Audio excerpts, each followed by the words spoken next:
साबिक principal secretary Azam Khan वादा माफ गवाह बन गए। चेयरमैन तहरीक इंसाफ के खिलाफ 164 का बयान मजिस्ट्रेट के सामने रिकॉर्ड करा दिया गया। कहा, चेयरमैन पीटीआई ने साइफर का झूठा और बेबुनियाद बयानिया बनाया।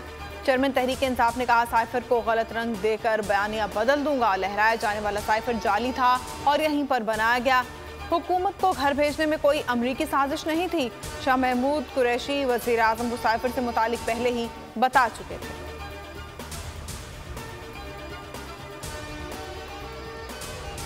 आजम खान के एतराफी बयान के बाद एफआईए एक्शन में आ गई। Chairman Tehreek Insaf vice chairman Shah Mahmood Qureshi और असद उमर को तलब कर लिया गया। साबिक वज़ीर आज़म को 25 जुलाई को पेश होने का नोटिस, असद उमर और शाह महमूद कुरैशी को 24 जुलाई को बुलाया गया। साइफर से मुतालिक दस्तावेजात भी हमरा लाने की हिदायत की गई। पेश न होने की सूरत में कानून के मुताबिक कार्रवाई की जाएगी। उधर साबिक प्रिंसिपल सेक्रेटरी आजम खान 1 माह बाद घर पहुंच गए। 15 जून को इस्लामाबाद से लापता हुए थे।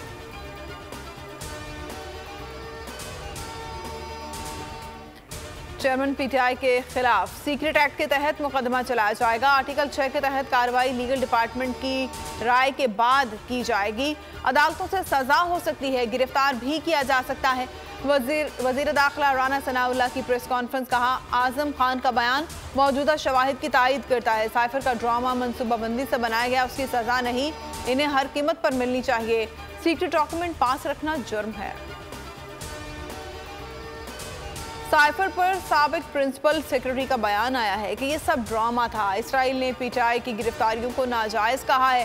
फजलुर रहमान चेयरमैन पीटीआई पर तनकीद करते रहे, कहने लगे, इसराइल ने अक़वाम मुत्तहिदा में पाकिस्तान के खिलाफ नाजायज तनकीद की वक्त गुजरने के साथ असल हक़ाइक़ सामने आ रहे हैं।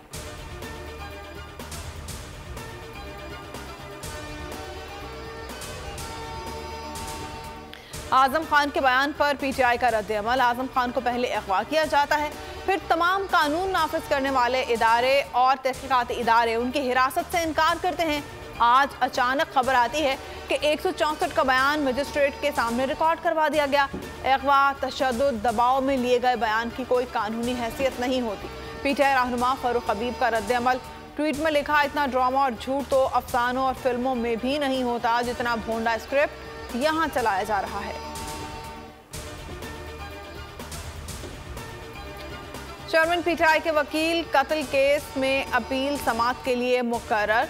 सुप्रीम कोर्ट का 3 रुकनी बेंच आज अपील पर समाअत करेगा। जस्टिस शाहिया अफरीदी 3 रुकनी बेंच की सरबराही करेंगे।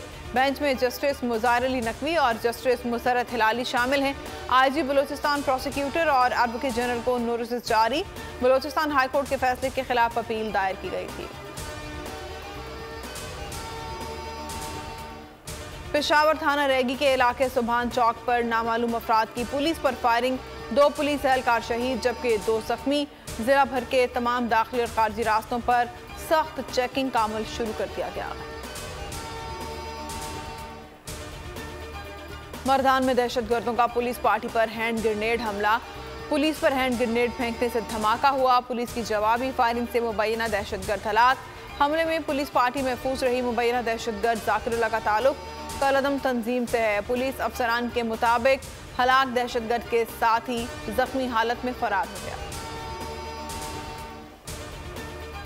और एशिया कप के शेड्यूल का ऐलान हो गया। ट्रॉफी की रोनुमाई कर दी गई। पाकिस्तान 4 मैचेस की जगह जबकि श्रीलंका 9 मैचेस की मेजबानी करेगा। टूर्नामेंट का आगाज 30 अगस्त को मुल्तान में पाकिस्तान नेपाल के दरमियान मैच से होगा। पाक भारत टीमें 2 सितंबर को टकराएंगी। ज़का अशरफ कहते हैं, पाकिस्तानी टीम के लिए अच्छा मौका है कि वो बेहतरीन खेल का मुजाहरा करे। एशियन क्रिकेट काउंसिल के सदर जय शाह का नेक ख्वाहिशात का इजहार।